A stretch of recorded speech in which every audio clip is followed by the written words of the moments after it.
All right, well, welcome everybody. It's nice to see everyone. I'm not sure where everybody is from, but likely a lot of you are on your lunch hour. So thank you very much for doing that. If you're here after lunch, um, try to stay engaged. I know that's hard sometimes, but so this is probably going to be the first of a little series of 20 questions about, and this is our first one that we're kicking off with is 20 questions about story pointing because we get lots and lots of questions about story pointing. You've all seen the Scrum Guide. You all know what story points are and relative estimation is. Hopefully, I see a couple of people on there put new, or one person put new Scrum Master. So welcome, Stephanie. We will get you what you need to know. um, so these are really more tactical questions. This is the where the rubber meets the road kind of how do we handle specific scenarios in the most agile fashion that we can. And so this is questions simply about story pointing and what to do in specific cases with the things that your Scrum teams run into all the time. Now, I've got a timer up here for 3 minutes because if you know me, you know it's hard for me to answer any question in under 3 minutes. So I've got my timer. This ought to be fun because not only do I have to manage advancing the slides, I have to start and stop the timer, and I have to give you guys useful answers in under 3 minutes so that we can keep this going. So that's the test. Hopefully it's fun. Do let me know if I need to slow down or speed up or you need more information on something. Again, make good use of this question box, or I don't know how it shows up for you guys, whether it's a chat or a question. As I'm going through, if you have questions, just put them in the chat and we're going to leave time at the end to go through those questions and answer those as well. Full transparency, I only have 11 questions, so I'm relying on you guys for the last 9. So that's how we're going to do this. All right. Um, as Audrey mentioned, thank you, Audrey, very much for the introduction, by the way. Lightspeed, amazing company, really great. If your organization needs a little help with coaching or needs some major help at the executive level, we have lots of success there because we really understand what organizations need. For me personally, mostly what organizations need is a little help in how to implement a bunch of the stuff that they've seen sort of in theory. Real quickly, we have a question of has the audio been enabled? I don't know, can you hear me or is it just a question of whether you can speak? So if you can't hear me, do put that in the chat. And if you can hear me, we're just going to we can hear you. Okay, great. Thank you. I don't believe audio is enabled for you guys. So because we have 60 people in the room, but feel free to put whatever you need to put into the chat and then I'll review them at the end of this. So I am from Texas. I've been leading teams for about 30 years or so. I do love travel. Haven't done a whole lot of it lately. I've done a lot of esoteric things in my background, and you will get my LinkedIn address at the end of this. And I do hope you reach out and connect with me on LinkedIn. That will help you have access to all the events that Lightspeed is advertising there, letting you know of all these wonderful upcoming things that we have. It'll also give you the opportunity just to reach out with any questions you might have. So all right, so here we go. I'm going to ask my, try my first 3-minute answer here. So what goes into a story point estimate? Well, this is a very common question. A lot of times we see people just associating story points with time. It is not just time. There are actually 3 pieces to a story point estimate. The first one is effort, which is kind of like time. Am I doing one of these things or am I doing 50 of them? Obviously, that's a little different. The second one is complexity, and that has to do with, am I doing a straight text field in, am I having to code just a text field, or do I have some extra logic, like this question only comes up when you've answered a certain thing to something else. So that would be more complex. And then finally, the third thing is risk. And when we talk about risk and story pointing, what we're talking about really is the risk of rework.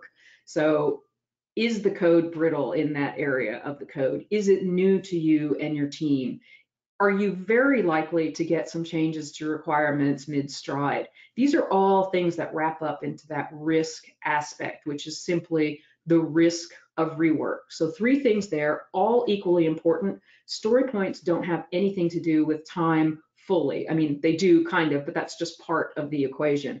So effort, complexity, and risk are the three pieces that go into story pointing. Please don't forget the last two. A lot of people do. They just think in terms of effort. They think of, is this one of those things or is it 50?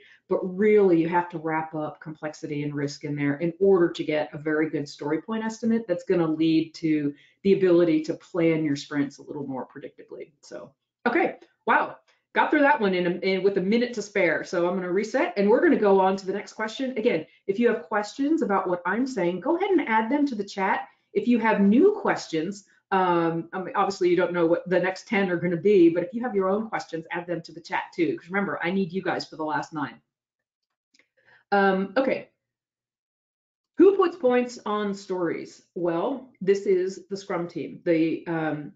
This is what happens in a grooming session. The people who need to be putting points on stories are the people who are going to be doing the work. This is your devs and your QA.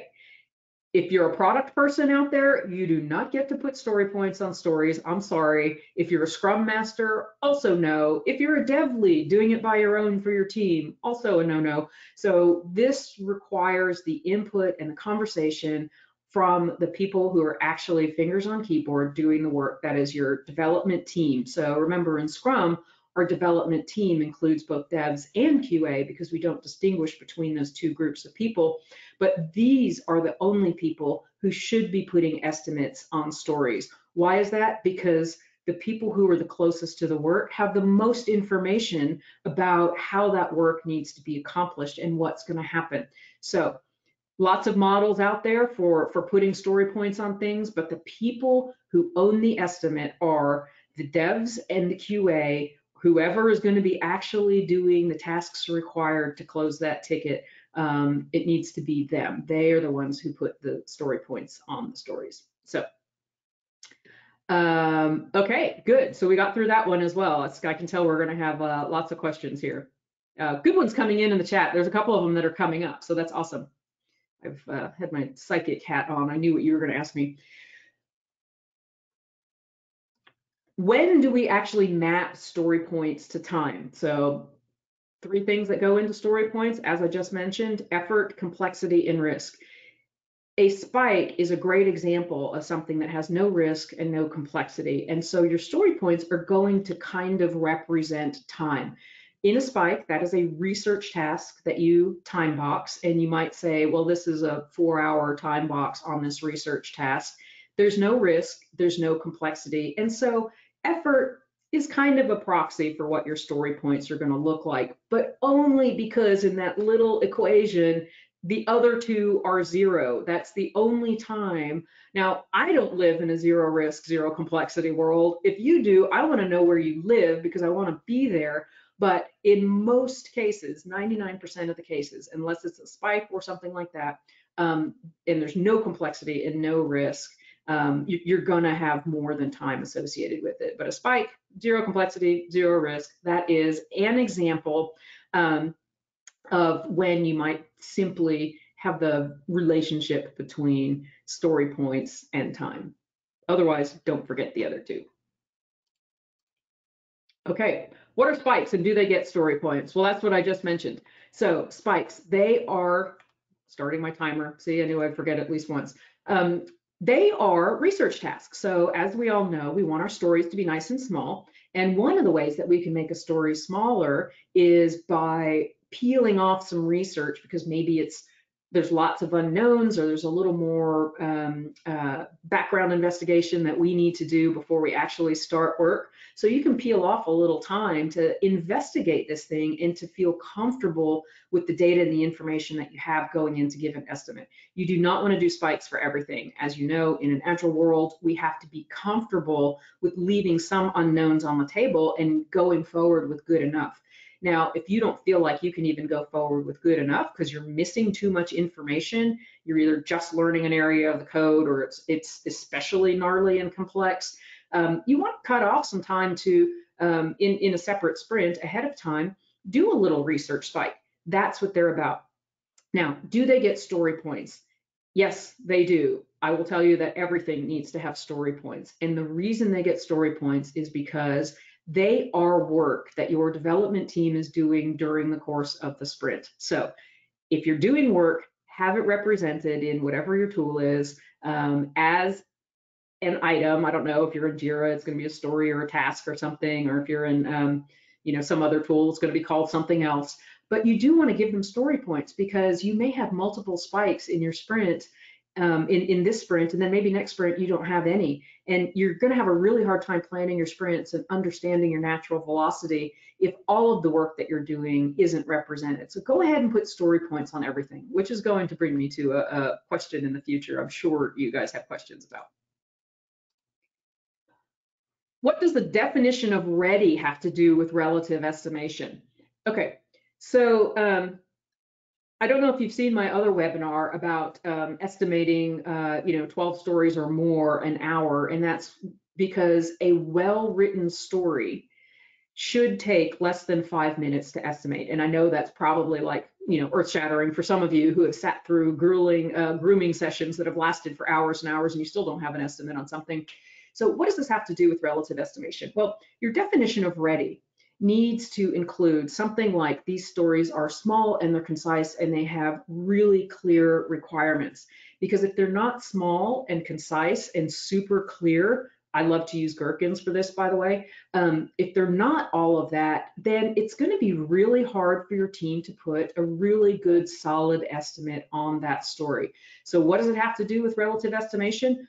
A story that is not ready should not ever be put in front of a Scrum team to get an estimate, because then all of the benefits you get out of story pointing go completely by the wayside. You're really just giving some random number guess. You might as well throw a dart at a dartboard. So what is a good definition of ready? If you don't already have one, an excellent place to start is our development team can give you an estimate and feel comfortable with it in less than 5 minutes. If you can't get an estimate on your story in less than 5 minutes, then that story is not ready to be estimated. So that is how having a really good solid definition of ready ties in to doing relative estimation. If you're on the product side of things and the dev team can't estimate something in less than 5 minutes, your story is too big, too vague, too many questions left unanswered. Pull it off the table, go get those questions answered, and then come back with a ready story, or likely with multiple ready stories after you've broken the thing up. So what about the definition of done? Yay, I love this question. So definition of ready, definition of done, they're like the the two little training wheels on these things. So you have to have a definition of done in place. Why is that? Well, how do you know what to estimate if you don't know what done looks like? Your story point estimate has to include everything that goes into being done. So all of the work that goes in there. If you don't have a definition of done, by the way, like sort of spoiler alert, you need to get one. And this just means at what point do we accept this work as being complete? And that list has to be included in your story point estimate. So all of the things that need to be done to meet your definition of done for that story have to be included in your estimate. So might be a lot of work. The things at the end might be low risk, low complexity, but they still have to be included. So definition of done is what defines the scope of a story when you're giving your estimate. Definition of ready lets the team know whether they have enough information and it's small enough to be able to give a good confident estimate in less than 5 minutes. Definition of done describes exactly what they have to do in order to consider all of the work that is going into the story, and that is going to inform their estimate. Do we put story points on bugs? Yes, please. Again, think about when your team is trying to plan your sprints. There's a lot of concepts in Scrum that all go hand in hand: relative estimation, sprint planning, your commitment, your sprint goals. All of these things assume that your team knows what they're capable of accomplishing in 2 weeks or 3 weeks or however long your sprint is. So if your team can't figure that out, it's always going to be really difficult to plan your sprints. So do we put story points on bugs? Absolutely. And why do we do that? Because again, in one sprint, you might have to kill 5 bugs. In the next sprint, you only have to do 1. And if you don't have story points on that work, it's going to be impossible for your team to figure out what their actual velocity is, because maybe they're capable of completing 40. And if one sprint, 20 points of that is bugs, and in the next sprint, only 2 points of that is bugs, then you don't really know. Like one sprint, I've got 20 story points as my velocity that's represented in my tool. The next sprint, I've got 38 that's represented in my tool. It becomes really hard to plan your sprints. So how do you put story point estimates on bugs? Do you have to do all the work to, think through the bug? Absolutely not. Most of the work on bugs is trying to figure out what the problem is, right? And how you're going to solve it. We don't need to do that because that's basically solving the bug in the process of trying to get enough information to put an estimate on it. What I recommend is that teams pick something that sounds reasonable. It's usually 2 or 3 story points, and that's simply the default for all bugs. I get a bug, it's 2 or 3 story points, whatever your team picks, whatever makes sense. It might be 1, definitely not 5, please. And some bugs will be bigger, some bugs will be smaller, but things tend to come out in the wash. So you want to figure out, what is my team's average story size? And just pick that, as long as they're small stories, right? If your team's average story size is 8, we got other conversations that we need to have, but you don't want to pick that. If that's your average, then go ahead and pick 2 or 3. So keep that, and you don't have to do a lot of figuring on the bugs. They don't even have to come into grooming. You can address, what's intended in other ways, but you don't have to spend time thinking through them. Just simply put that estimate on there, leave it as the default. Some bugs will be bigger, some will be smaller, but at least you can plan and you'll have a better sense of what your velocity is. Okay, so do we have to use planning poker? No, you do not have to use planning poker. I've seen a lot of coaches and scrum masters and teams get really freaked out that are very enthusiastic about planning poker to the point where it's like, if you're not doing planning poker, then you're not doing Agile, which is absolutely not true. So for those of you who are not in the know, planning poker is a way of doing your relative estimation as a team, actually using a deck of cards. And so that deck can be a regular, normal deck of cards, or you can have, there are planning poker decks that just have the Fibonacci sequence, the 1, 2, 3, 5, 8, et cetera, et cetera. And there are a lot of scrum masters who insist that teams use these cards. The reasons behind doing something like planning poker is that what we're trying to ensure is that all of the estimates are brought into the open simultaneously. If I'm a dev lead and I say it's 2 story points, and then everybody else has to provide their story points, they're going to say 2 story points. There's multiple things at play there. One of them, as human beings, we anchor on numbers. If I say it's 3 o'clock, then your next story that you're going to estimate is very likely going to become a 3, and that's just how our brains work. If I am a manager and I say the story point is, the estimate on here is 3 story points, everybody in the room is going to go, oh yeah, well, I guess it's 3 story points. And whether you mean to or not, you're going to anchor on that value. And so the concept with relative estimation in a team is to have everybody expose what their personal estimate, their personal best guess is, at the same time, so you avoid that anchoring mechanism that we all do very naturally, whether you want to admit it or not. You do it. Looking at you, you do it whether you think you do or not. So do you have to use planning poker per se? No, you do not have to use cards. What you do have to do is make sure that those estimates are made visible simultaneously across the whole team. Lots and lots of ways to do that. There's plenty of tools online for doing it. There's lots of apps for your phones for doing it. I work with lots of teams that are on video all the time, so they just throw up their numbers. It's like 1, 2, 3, go. Okay, and then you just look at the team and you have the same conversation. So no, you don't have to use planning poker. You don't have to use the cards. But yes, you do have to give your estimates simultaneously so that you can have the right kinds of conversations. If I just say a 3 because the dev lead said a 3, then I am not voicing that I think it's an 8, and the other person is not voicing that they think it's a 1. And we can't have the conversation about, well, why do you think it's an 8 if I only think it's a 1? And get to, maybe we have a different understanding of what's being asked here. So this is why you need to do it simultaneously. You need to foster those conversations about, hey, you think it's an 8, I think it's a 1. Are we on the same page of what's actually being asked here? So don't have to use cards to do that. Okay, oops, number 9. Do we change an estimate on items that roll over? No. Why not? Well, remember, there are three pieces to a story point. It's not just about time or effort, it's about risk and complexity. If you had a three-story point story and you feel like you're two-thirds of the way done, are you really, I mean, how can you quantify that you've reduced the risk by two-thirds or that you've reduced the complexity by two-thirds? You can't. There is no point whatsoever in putting new estimates on items that roll over into your next sprint. And so I know now you're thinking, well, doesn't that mess up our velocity? Yes, it does, briefly. And that's why we don't want you to roll stuff over in your sprints, and we want you to make your commitments, because it does become very hard to plan your sprints when you have bunches of stories that are partially complete and roll into your next sprint.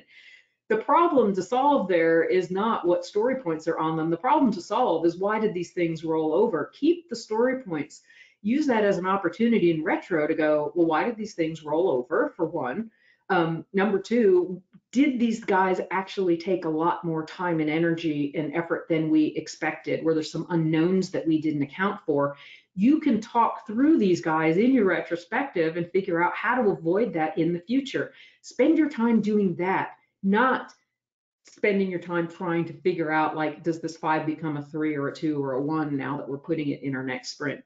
Your velocity will be a little funky right there, but in the long term, again, it all kind of comes out in the wash. Because if you think about it, say you're just humming along at 30 story points a sprint, and then there's a 5-point story that rolls over. So you don't kind of, that doesn't count towards your velocity for the sprint. So in this sprint, we're delivering only 25 story points. But in our next sprint, if we have very little to do, we're going to be delivering 35 story points, because because that story is not done, that ball of 5 story points doesn't count towards our velocity until the sprint in which it is done. So that will be a 35, but the other one's only a 25. And when you average those two together, you're still at the average of 30 story points. So it's okay to have that little bubble or dip in your average velocity. And the key is to work on not rolling things from one sprint to the next, and just leave those story points on there. It's totally fine. Don't get too aggravated about those guys. Just figure out why they're rolling over and fix that instead. Do we add story points to the original estimate when QA sends it back to dev? Again, no, you do not have to do this. It's for exactly the same reason. When a story point estimate is good for planning sprints, period, the end. Once you've planned your sprint, you're in your sprint, you don't have to change those story point estimates. What's helpful is to make note of when things are not quite going according to how you thought they would go, and then to talk about that in retro. That's awesome, because then you get better estimates moving forward. But when QA sends it back to dev, remember that third piece of your story point estimate should be risk of rework. So hopefully you've accounted for the fact that this might get sent back to dev from QA, maybe more than once. Be thinking about the odds of that happening as you think about your story point estimate. So when you're doing the original estimate correctly, it doesn't matter how many times it gets sent back to dev from QA, because you've wrapped that up into your estimate, into that risk of rework component. So don't do this either. This is not a good habit. And then finally, can we just add estimates from QA to the estimates from dev? I love this one. I can't tell you how many teams we do it. And I've actually seen a couple of questions, or do we just average these two? No, emphatic no, please don't do that. That's not how this is meant to work. When we talk about getting a relative estimate, it is the estimate from devs and QA together. And I know you're thinking, I'm not even gonna start the thing because we're ahead of time, so I don't even care how long it takes for me to drive this point home. You are looking at the sum total body of work that needs to be done to move this thing to done. That includes dev and it includes QA. And so that means dev and QA need to estimate the story together for all of the effort. So devs, you are estimating the dev and QA work. QA, you are estimating the dev and QA work. And I know you're thinking, well, I'm a dev. How do I know what QA does? Or I'm QA, how do I know what dev does? Well, that's the problem we're solving, is that you don't have any clue what the other group is doing. And that is exactly why you need to estimate things together. Again, most of these things in Agile, and especially these things, are for driving the right kinds of conversations. So if QA doesn't know enough about the dev work to be able to give a decent estimate on getting everything done to meet the definition of done, and the same thing holds true for dev, that's the problem that you need to solve. And believe me, it doesn't take long to solve. So QAs, don't freak out that you don't know exactly what dev does, and dev, don't freak out that you don't know exactly what QA does. When the dev gives an estimate of a 1 on a thing because they only have to change 1 line of code, QA is going to have to say, I know that's 5 minutes of work for you, but you just changed everything, so now I have to go test this in 6 different other places, and it's going to take me 3 times longer now. That's a conversation that needs to be had. You will get there very quickly. I swear, I promise to you, after a few grooming sessions, QA will have an intuitive sense of the dev work that's required to do stuff.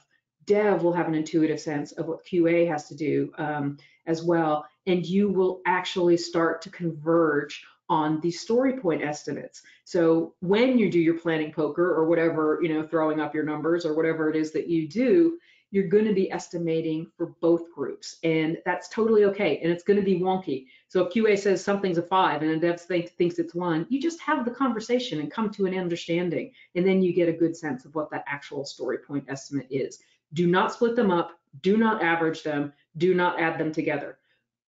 They should be contained in a single story. If this is the problem that you have QA stories and dev stories, again, that's a whole other webinar. Don't do that either. We need dev and QA in the same story, small, thin, vertical slice. And then the estimates that come from those folks should be for both parties.